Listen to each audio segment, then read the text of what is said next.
Hi, Sandra. All right. Well, Brian, listen to this one. A millennial going viral for ripping into a fellow millennial for making their generation look like a bunch of complainers. Haven't heard that before. Well, it all started when a Yelp employee named Talia Jane posted a scathing letter to her company's CEO, writing, quote, "I haven't bought groceries since I started this job because 80% of my income goes to paying rent. And I'm withering away from putting all into a company that doesn't have my back." The letter cost Jane her job. 29-year-old Stefanie Williams ripping into Jane with a rebuttal post, writing in part, she believes she deserves these things that most of us would call luxuries. Stefanie Williams joins us now. Stefanie, good morning. Good morning, Sandra. How are you? All right, so first of all, what made you react to her rant about not being able to afford anything and complaining about her employer?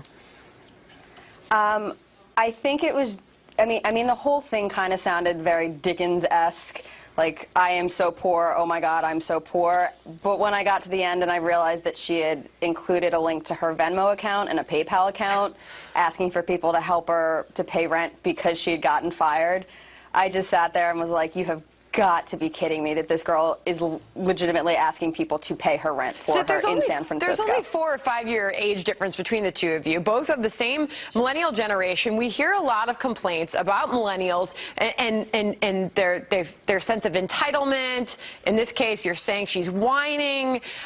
Is there a problem that you're identifying within your own generation?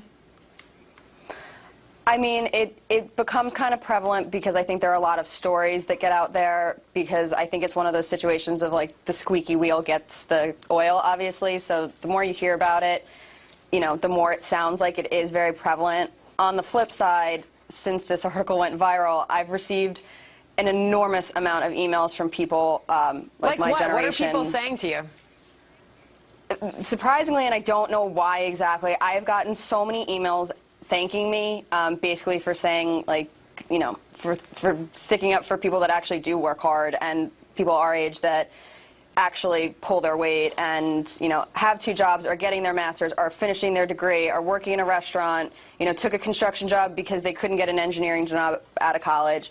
There's a lot of people saying thank you for sticking up for us, and I think that's the big situation, is there are way more people in our generation that actually are, you know, busting their butt to get where they want to be and what they need.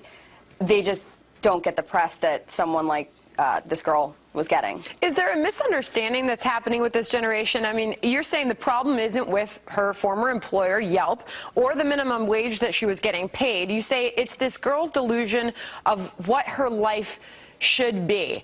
Is there an understanding when kids are graduating from college right now that they're entitled to a job, entitled to a nice apartment? And by the way, you're saying, where were the roommates? You're paying 80% of your income to rent. Why would you take that on?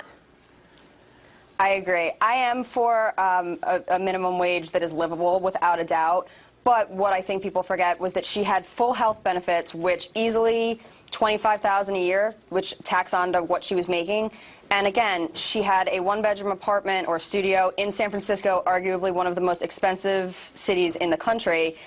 And she didn't have a second job, she didn't have any supplemental income, and she willingly agreed to the salary that they promised her. This wasn't they promised her X, she got Y, and she was, you know, thrown off because she made all these plans. Clearly, you knew what you were going to be getting paid, you made these financial decisions on your own, and now you're expecting a company to finance you, not for the work you're doing, but for the lifestyle you chose, the apartment you chose, the city you chose to live in, and, you know, only having 1 job. That's not a company's responsibility, in my opinion. And Stefanie, as you point out, we seem to talk more about the bad people in the millennial generation rather than those that are actually out there working hard like yourself. Stefanie, thanks for joining us and telling us your